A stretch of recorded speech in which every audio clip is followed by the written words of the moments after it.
बिस्मिल्लाहिर्रहमानिर्रहीम बिस्मिल्लाहिर्रहमानिर्रहीम हस्बुनल्लाहु व निअमल वकील या हय्यु या क़य्यूम बिरहमतिक अस्तगीस हस्बुनल्लाहु व निअमल वकील।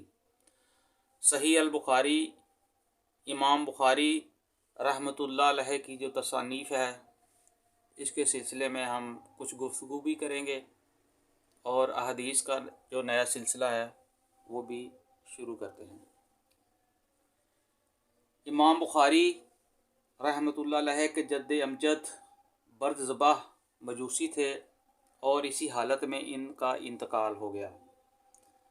बर्ज़बाह के फ़र्जंद इब्राहीम बुखारा के हाकिम यमान जाफ़ी के हाथ पर मशरफ़ बा इस्लाम हो गए। दियार अरब में क्योंकि ये दस्तूर आम था, जिसके हाथ पर इस्लाम लाते थे इससे एक ख़ास तअल्लुक़ और रब्त होता था, जिसको दलासे ताबीर करते थे, और इसकी शाखें इतनी दूर दूर तक फैलती थीं कि इसी रिश्ते से अपनी निस्बतें कायम कर लेते थे।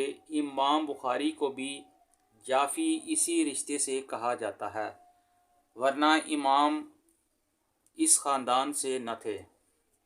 इमाम बुखारी रहमतुल्लाह अलैह के वालिद इस्माईल जलीलुल क़दर उलमा और हमाद बिन ज़ैद के शागिर्दों में से थे, और इमाम मालिक रहमतुल्लाह अलैह की शागिर्दी का भी फ़ख्र आपको हासिल था।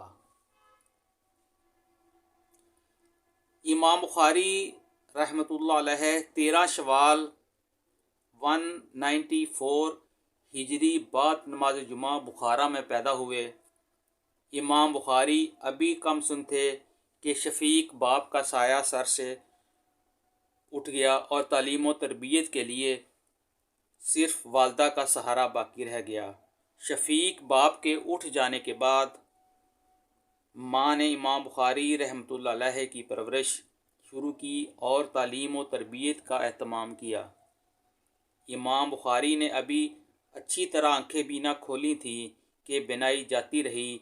इस अलबनाक सहने से वालदा को शदीद सदमा हुआ। उन्होंने बारगाह इलाही में आहोजारी की, अज्ज़ो नियाज का दामन फैलाकर अपने लासानी बेटे की बिनाई के लिए दुआएं मांगी।